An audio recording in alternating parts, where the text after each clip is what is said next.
마태복음 15번째 의에 줄이고 목마른 자는 복이 있나니 라는 제목입니다. 복에 관한 이야기를 하고 있죠. 팔복 첫 시간에 말한 것처럼 모든 사람들은 행복하기를 원합니다. 행복을 갈망해요. 행복을 갈망한다는 것 자체는 결코 죄가 아니에요. 문제는 뭐라고 했습니까? 행복의 대상과 행복의 내용과 행복의 방향이 문제라고 했어요.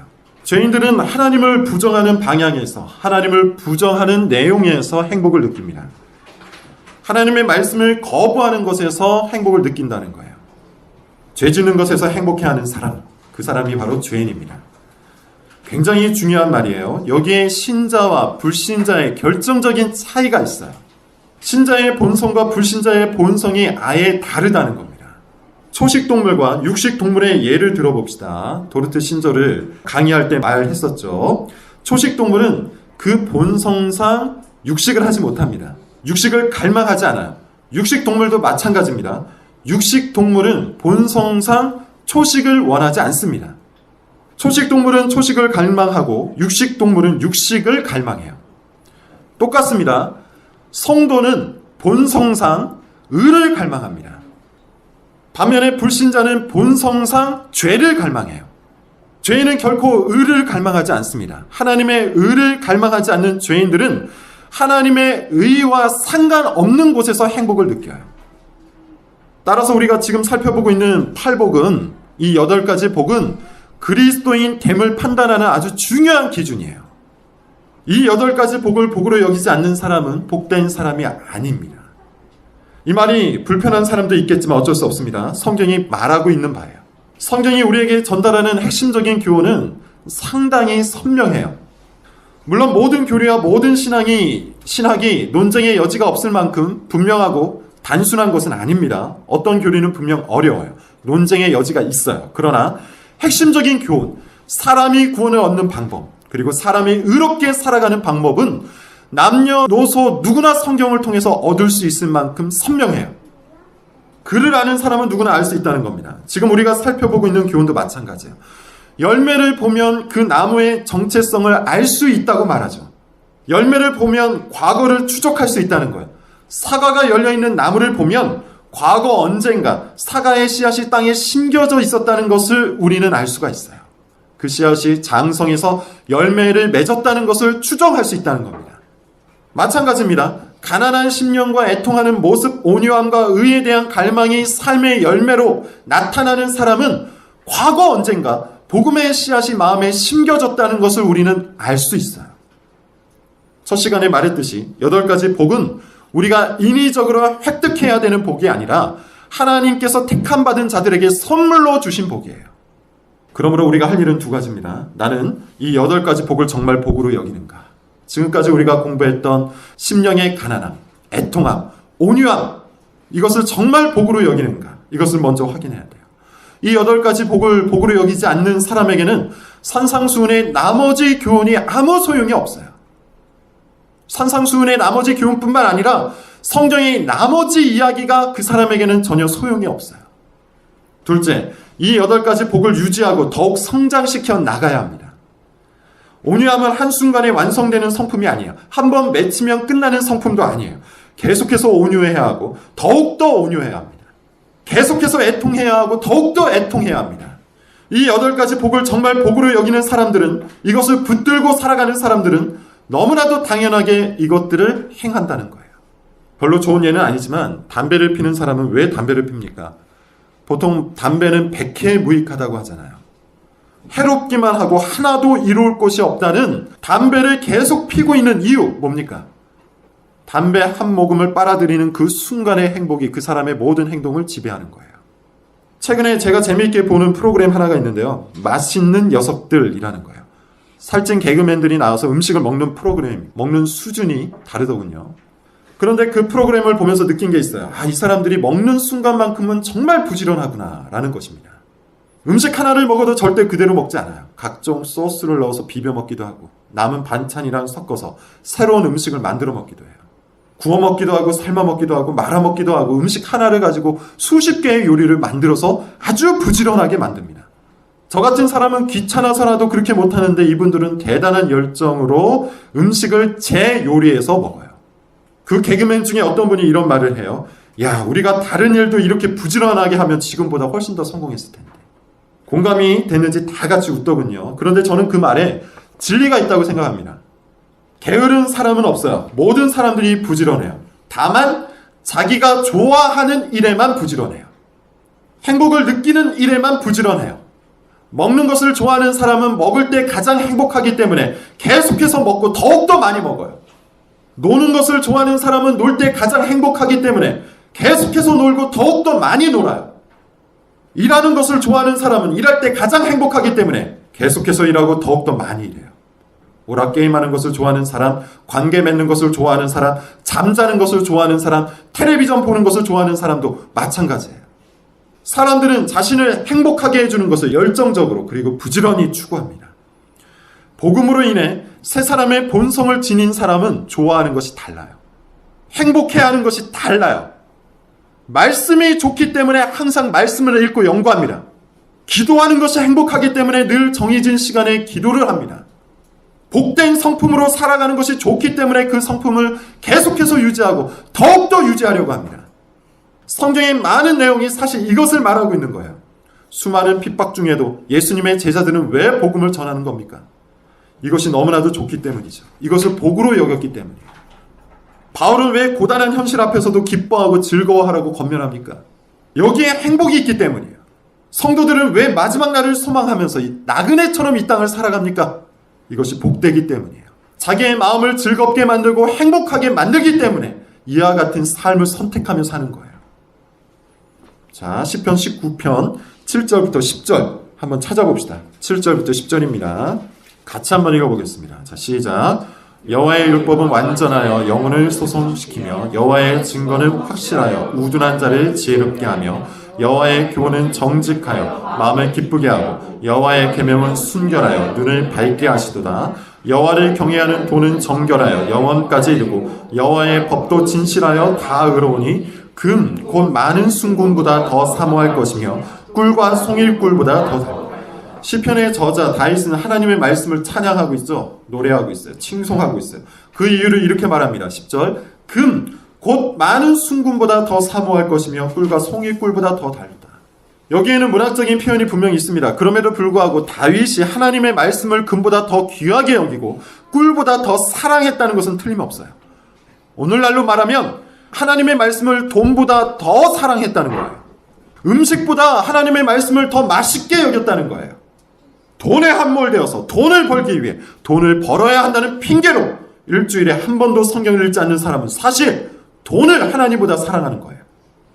음식을 먹을 때는 맛있게 먹으려고 온갖 애를 쓰면서 성경 한 구절만 읽어도 금세 지루해야 하는 사람은 사실 먹는 것을 하나님보다 좋아하는 거예요. 전혀 어려운 이야기가 아닙니다. 하나님의 말씀을 사랑하는 사람은 그것을 좋아합니다. 성경을 읽으면서 행복해합니다. 그런 의미에서 경건 생활은 우리가 훈련하기 이전에 즐거워할 때만 가능한 겁니다. 자, 그러면 다시 한번 여러분들에게 물어보죠. 여러분들은 무엇에서 행복을 느낍니까? 지금 여러분들을 즐겁게 만들고 있는 것은 뭡니까? 어떤 것을 할 때 즐겁습니까? 어떤 행동을 복되게 여깁니까? 이 질문에 여러분의 정체성, 그리스도인됨이 걸려 있어요. 자, 오늘은 네 번째 복입니다. 6절 의에 줄이고 목마른 자는 복이 있나니 그들이 배부를 것이며.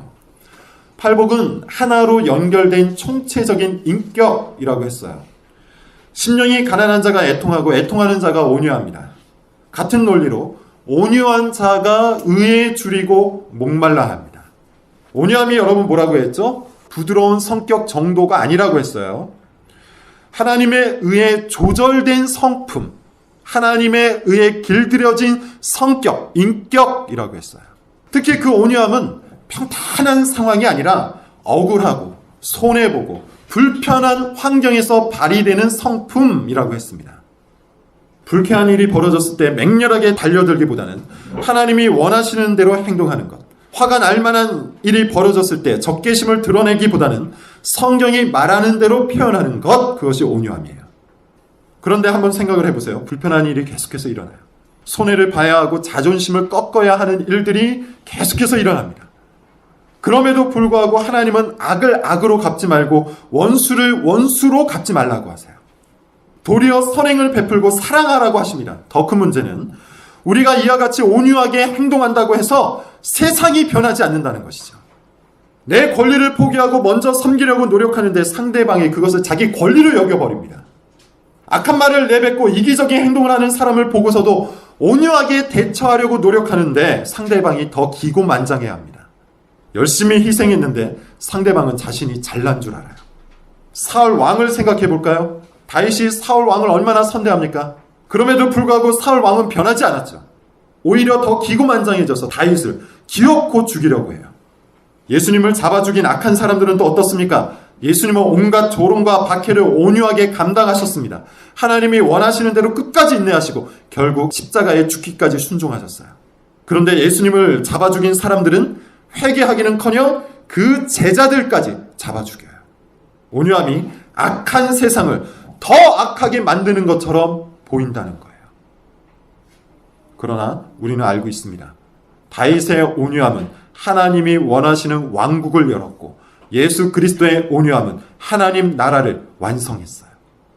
그런 의미에서 온유함은 하나님 나라를 실현하는 가장 확실하고 가장 성경적인 방법이에요. 아주 중요한 말입니다. 지난주에 말했듯이 온유함은 우유부단이 아니에요. 이래도 좋고 저래도 좋고 이것도 맞고 저것도 맞다는 태도는 온유가 아니에요. 그냥 부드럽게 행동하는 것도 온유함이 아니라고 했어요. 자기 판단에 부드러움이 좋고 친절이 좋고 배려가 좋다고 그것을 자기 성품으로 만들기 위해 몸부림을 치는 것, 노력하는 것, 그것은 온유함이 아니에요. 그런 성품은 불교에 의해서도 만들어질 수 있고 이슬람에 의해서도 만들어질 수도 있고 무신론자도 만들 수 있는 성품이에요. 성경이 말하는 온유함은 그렇게 일반 양심에 의해서 만들어지는 것이 아니라 하나님의 말씀에 의해서 길들여지는 성품이라고 했어요. 다시 말해 온유한 사람은 반드시 확실한 목적을 갖고 분명한 방법을 따라서 행동하는 사람이에요. 그것이 뭡니까? 오늘 본문과 연결시켜보자면 하나님의 의예요. 온유한 사람은 의에 줄이고 목마른 사람이고 의에 줄이고 목마른 사람은 온유한 사람이에요. 그 이야기를 구체적으로 한번 살펴보도록 하겠습니다. 여러분, 온유하면 온유할수록 의에 대한 갈망이 커집니다. 정의에 대한 갈망, 공의에 대한 갈망이 커져간다는 거예요. 그럴 수밖에 없어요.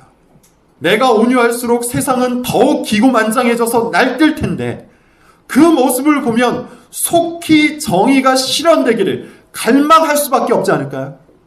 나의 온유한 태도를 보고 직장 상사가 더 거만하게 굴면 속히 악이 무너지고 정의가 세워지는 나라를 그리워할 수밖에 없지 않을까요? 나의 온유한 태도를 보고 배우자가 더 제 멋대로 날뛰면 온유함이 제대로 대접받는 나라가 속히 임하기를 갈망할 수밖에 없어요. 여전히 이 땅에는 악함과 이기적인 습성과 교활한 전략이 통용되기 때문이에요. 악한 사람이 성공하고 이기적인 사람이 대접받고 교활한 전략이 칭송받습니다. 이런 세상에서 하나님이 원하시는 대로 온유하게 살아가는 사람이 무엇을 갈망하겠습니까? 하나님의 의를 갈망할 수밖에 없어요. 그렇다면 의가 뭘까요? 하나님의 의를 갈망한다고 할 때, 하나님의 의에 줄이고 목마른다고 할 때 그 의는 뭘까요? 여기서 말하는 의는 이신칭의, 믿음으로 의로움을 얻는다고 할 때 그 의로움이 아닙니다. 그보다 훨씬 더 범위가 넓습니다. 산상수훈은 하나님 나라의 윤리라고 했어요. 그런 의미에서 여기서 말하는 의로움은 하나님 나라에 들어가게 만드는 의로움이 아니라 하나님 나라에 합당한 의로움이에요. 차이가 있어요. 하나님 나라를 지배하는 의로움, 하나님 나라를 지배하는 정의, 공의예요. 성경에 나타난 의는 크게 세 가지입니다. 첫째는 구원을 얻게 하는 의로움이에요. 하나님께서 선물로 주신 믿음, 이 믿음을 통해 하나님과 올바른 관계를 회복하는 의, 이것이 첫 번째 의입니다. 보통 개인적인 의라고 표현해요. 둘째는 행위적인 의로움입니다. 하나님과 올바른 관계를 회복한 사람은 하나님이 기뻐하시는 일을 합니다. 하나님께서 의롭게 여기시는 일을 기쁘게 따라갑니다. 이것을 두 번째 도덕적인 의라고 해요. 그리고 세 번째 의가 있는데요. 세 번째 의는 사회적인 의예요. 하나님과 올바른 관계를 회복한 사람이 하나님께서 의롭게 여기시는 것을 행하게 되면 그 사회 속에는 하나님의 공의가 실현됩니다. 개인적인 의로움이 모여서 사회적인 정의를 형성한다는 거예요. 이것이 구약의 맥락이고 신약의 맥락이에요. 구약을 한번 볼까요? 가장 먼저 의롭게 여겨진 사람이 누굽니까? 아브라함이에요. 하나님께서 아브라함을 개인적으로 불러주셔서 믿음의 사람으로 만드십니다. 그리고 그를 의롭다고 말씀해 주세요. 하나님과 올바른 관계가 형성된 겁니다. 이후 하나님께서는 모세에게 십계명과 율법을 주셔서 하나님과 올바른 관계를 맺은 사람에게 도덕적인 의로움을 요청하시죠. 그리고 다윗 왕을 세우셔서 하나님의 정의가 실현되는 하나님의 왕국을 세워나가세요. 사회 공동체를 요구하신다는 겁니다. 실제로 이스라엘 공동체가 하나님의 정의를 잃어버렸을 때 하나님께서는 아모스 선지자를 통해 이렇게 말씀하시죠. 오직 정의를 물같이 공의를 마르지 않는 강같이 흐르게 할지라.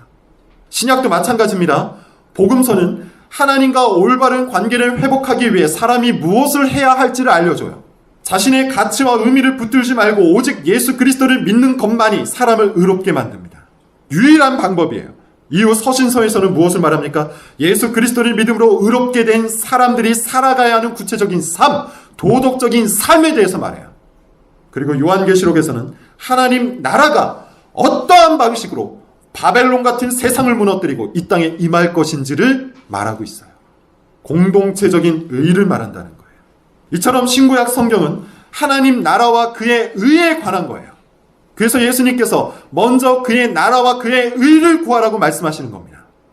따라서 의에 줄이고 목마른 사람이 복이 있다고 말할 때 여기서 의는 단순히 개인적인 의에만 머물러 있는 것이 아니요, 도덕적인 의와 사회적인 의까지 포함하는 총체적인 의로움을 말하는 거예요. 하나님과의 올바른 관계를 형성하는 개인적인 의로움으로 시작하여 도덕적인 의로움 그리고 사회적인 정의로움까지 포함한다는 겁니다. 복받은 사람은 의로움을 갈망합니다. 구원받은 사람은 정의를 소망합니다. 이 말씀은 오늘날처럼 균형을 잃어버린 시대에 꼭 필요한 말씀이에요. 두 가지를 생각해 보겠습니다. 첫 번째, 행위를 잃어버린 기독교 신앙. 그것이 오늘 교회의 모습이에요. 행위는 우리가 구원받는 데 있어 아무런 힘이 없는 것이 사실입니다. 행위로 구원받지 않아요. 행위는 구원받는 데 있어서 아무런 힘도 없어요. 오히려 행위를 들고 구원을 논하는 사람이 있다면 그 사람은 구원이 뭔지 모르는 사람이에요. 오직 믿음으로만, 오직 예수 그리스도를 믿음으로만 우리는 구원을 얻습니다. 믿음 더하기 순종, 믿음 더하기 행위가 아니에요. 오직 믿음만이 우리를 구원해요. 그런데 이 말을 기독교 신앙에는 행위가 필요 없다는 말로 오해해서는 안 돼요. 오직 믿음만이 우리를 구원하지만 우리를 구원하는 믿음은 반드시 행위를 유발하는 믿음이에요. 참된 믿음은, 살아있는 믿음은 그 속성상 우리를 행하게 만든다는 겁니다. 야고보가 이렇게 말하죠. 영혼이 없는 몸이 죽은 것 같이 행함이 없는 믿음은 죽은 것이라.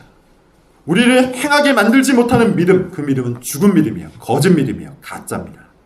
과거에 주제권 구원론이라는 것이 크게 논쟁이 된 적이 있어요. 주제권 구원론이라는 것은 예수 그리스도를 믿고 구원을 얻은 사람은 누구든지 예수님을 주인으로 받들며 살게 된다는 겁니다. 너무나도 당연한 말이에요. 그런데 이것을 반대하는 사람들이 있어요. 그들의 논리입니다. 그렇지 않다. 믿음으로 구원을 받았지만 행동할 수 없는 사람도 있다. 실제 교회를 다니는 사람들을 보라. 그들은 믿음을 고백하고 교회를 다니고 있지만 여전히 세상적인 삶을 살고 있지 않은가? 그렇지만 그들은 정통 신앙 고백을 하였으며 여전히 교회에 출석하고 있다. 믿음으로 구원을 받고서도 말씀대로 행동할 수 없는 사람들도 있다. 맞습니까? 오늘날 복음주의 교회에서 가르치고 있는 구원론이에요. 성경을 근거하지 않고 현상을 근거로 한 말입니다. 모든 신앙 고백에는 참된 신앙에 따른 올바른 행동이 수반된다고 말해요. 웨스트민스터 신앙 고백도 하이델베르크 신앙 고백도 이렇게 고백하고 있습니다. 예수님을 믿는 사람은 그 즉시 예수 그리스도를 주인으로 삼아요. 예수님을 믿은 사람은 그 즉시 의롭게 살기를 갈망한다는 겁니다. 도덕적인 의로움에 관심이 없는 사람은 하나님과 올바른 관계를 맺지 못한 사람이에요. 오늘날 한국교회가 어떻습니까? 이신칭의의 교리를 들고 자기 멋대로의 삶을 핑계하고 있죠. 어차피 구원을 받았으니 이 정도 죄쯤은 아무것도 아니다. 이렇게 여기는 사람들이 얼마나 많은지 몰라요. 교회 안에 온갖 도덕적인 부패와 윤리적인 타락은 또 얼마나 많습니까? 목사가 교회 돈을 횡령하고 장로가 사회법을 어기고 집사가 사기를 칩니다.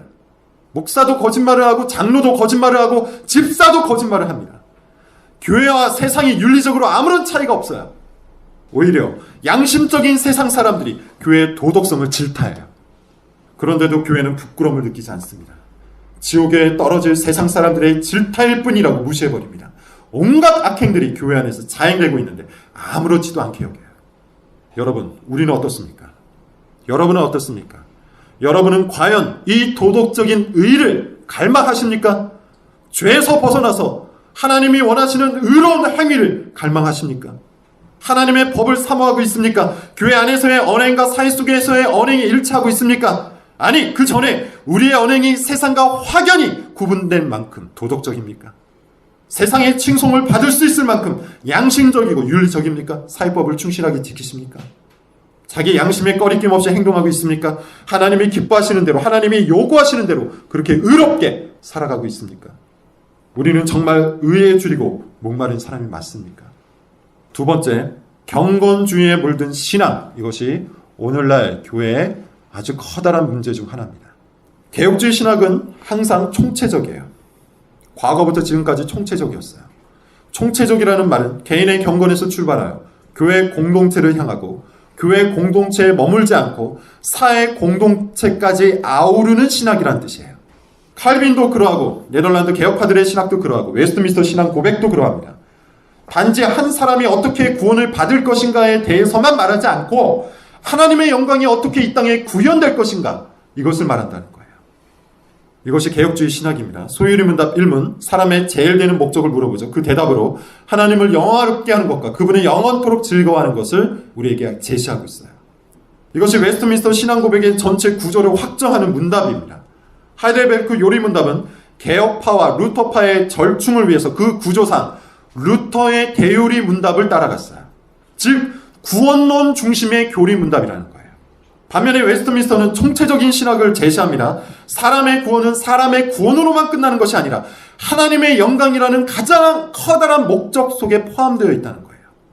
따라서 웨스트민스터 신앙 고백은 개인의 구원으로만 끝나지 않고 교회와 사회 속에서 하나님을 영화롭게 하는 것까지 나아갑니다. 그런데 오늘날 대부분의 교회를 장악하고 있는 경건주의는 철저히 개인적인 신앙에만 머물러 있어요. 개인이 어떻게 구원받을 것인가에 대해서만 말하고 그 이유를 말하지 않아요. 교회 생활은 말하지만 사회 생활은 말하지 않아요. 개인적인 윤리는 말하지만 사회적인 윤리는 말하지 않아요. 이것은 성경의 커다란 맥락을 놓치고 있는 것이며 개혁주의 신학에도 어긋난 거예요. 참된 성도는 사회적인 정의도 갈망해야 합니다. 너무나도 당연한 거예요. 이 땅을 하나님이 창조하셨어요. 창조하신 후에 이 땅의 경영을 아담에게 맡기셨습니다. 그러나 아담이 범죄하고 이 땅의 경영은 사탄에게 넘어갔죠. 그리고 예수님이 오셨어요. 예수님이 오셔서 사탄을 깨부수고 이 땅의 통치자가 되셨습니다. 그리고 마지막 날에는 우리가 하늘로 올라가는 것이 아니라 하나님 나라가 이 땅에 임하게 될 거예요. 우리는 그 중간에 살고 있어요. 그러므로 우리는 완전한 하나님 나라를 갈망하며 이 땅에서 하나님 나라를 살아가야 할 책임이 있습니다. 하나님 나라는 개인적인 것이 아니라 공동체적인 것이며 사회적인 것이에요. 그런 의미에서 참된 성도는 항상 사회적인 정의를 갈망합니다. 이번 주에 참으로 참담한 일이 일어났죠. 언론들이 국정농단이라고 표현할 만큼 엄청난 사건이 터졌어요. 국민에 의해서 선출된 권력이 아니라 소위 말하는 비선 실세에 의해서 국정이 좌우되었다는 기사가 나왔습니다. 국가가 정상적인 시스템이 아니라 비상식적이고 불합리한 권력에 의해서 통치되었다는 거예요. 불법이 자행되었다는 겁니다. 대통령 뒤에 숨어있는 숨겨진 권력자가 국가의 정치와 경제와 문화를 자꾸 뒤흔들었다는 소식은 대한민국 국민이라면 누구나 분노해야 마땅합니다. 사회적인 정의가 무너졌습니다. 질서가 파괴되었습니다. 힘 있는 사람이 불법을 자행하여서 더 큰 힘을 얻었습니다. 정권과 숨겨진 권력이 힘을 합쳐서 국가를 마구 흔들었어요. 얼마나 참담합니까? 얼마나 비통합니까? 이 사건 앞에서 분노하는 것이 올바른 일입니다. 참된 성도는 사회적인 정의에 굶주리고 목말라 해야 돼요. 기독교 신앙은 결코 개인적인 경건주의에 머물지 않기 때문입니다. 사회 정의를 갈망하고 하나님의 공의로운 통치를 소망하는 것은 복받은 사람들의 특징이에요. 그런데 여기서 한 가지를 더 살펴봐야 합니다. 오늘 본문은 그 의로움을 실현하는 방법에 대해서 말하고 있습니까? 말하고 있지 않습니까? 말하고 있지 않죠. 복받은 사람은 의에 줄이고 목말라 한다고 말할 뿐이에요. 의를 성취하기 위해, 특별히 사회적인 정의를 성취하기 위해 섣부른 행동을 해서는 안 됩니다. 의에 대해서 갈망하는 것과 그것을 실현하는 것은 구분되어야 해요. 다시 말해서 우리는 의에 대해서 갈망해야 할 책임은 있지만 그 의를 성취하는 권리는 없다는 겁니다. 당연히 실력도 없어요. 그 권리와 능력은 하나님께만 있다는 것을 반드시 알아야 합니다. 하나님께 의존하여 하나님의 방법으로 의로움을 성취하는 것이 성경적이에요. 사회적인 분위기와 자기 의분에 휩싸여서 섣불리 움직이지 않도록 우리 자신을 잘 절제해야 합니다. 자, 이렇게 의에 줄이고 목마른 자가 얻게 될 것이 뭡니까? 배부르게 된다고 하죠. 여기서도 미래 시제입니다. 미래 시제는 우리가 인내해야 할 것들이 아직 많이 남아있다는 뜻이고, 동시에 그것이 반드시 성취된다는 뜻도 있다고 했어요. 하나님의 의를 사모하는 사람은 반드시 공의로운 하나님의 통치를 맛보게 될 거예요. 하나님의 정의가 실현된 나라를 보게 될 거예요. 그 나라에 참여하게 될 거예요. 하나님은 굶주리고 목마른 자를 반드시 채워주시는 분입니다. 이걸 믿어야 합니다. 말씀을 맺겠습니다. 성도는 본성적으로 의로움을 갈망해요. 불신자는 죄를 갈망하고 죄를 좋아하고 죄 짓는 것에서 행복함을 느끼지만 성도는 그 반대입니다. 의로움에는 세 가지가 있다고 했죠. 하나님과 올바른 관계를 회복하는 개인적인 의로움, 올바른 관계를 회복하는 사람이 실천하는 도덕적인 의로움, 올바른 관계를 회복한 사람들이 만들어가는 사회적인 의로움이에요. 의에 대한 갈망은 이 세 가지를 모두 포함하는 겁니다. 개인적인 의에만 머물지 말고 도덕적인 의만 추구해서도 안 되며 사회적인 의에만 함몰되어서도 안 돼요. 이 세 가지 의로움을 균형 있게 갈망할 때 하나님께서 우리 안에 의로움을 충만하게 배부르게 만들어 주실 겁니다. 의에 줄이고 목마른 자는 복이 있습니다. 그런 복됨이 우리 모두에게 있기를 바랍니다. 기도하겠습니다.